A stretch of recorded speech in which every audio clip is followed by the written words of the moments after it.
Lunch back பண்ணிடலாம். சுடு சுடு தக்காளி சாதம். அதுக்கப்புறம் ஒயிட் ரைஸ் கொஞ்சம் வச்சுக்கலாம். தக்காளி சாதம் தொட்டுக்கிறதுக்கு நல்லா சூப்பரான ஒரு காம்பினேஷன் ப்ரோக்கலி பெப்பர் ஃப்ரைங்க.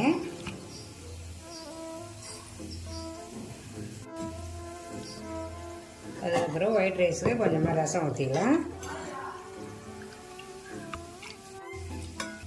அதுக்கப்புறம் தொட்டுக்கிறதுக்கு மாம்பழம் வச்சுக்கலாம். மாம்பழம் சீசன் வந்துடுதுங்க, நல்லா சூப்பராக இருக்குது. மாம்பழமும் டேஸ்ட்டாகவே இருக்குது. அதுக்கப்புறம் பிரேக்ஃபாஸ்ட்டுக்கு ராகி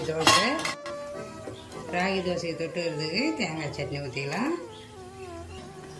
பிரேக்கில் குடிக்கிறதுக்கு மாதுளம்பழம் ஜூஸ் ஊற்றிக்கிறேன்.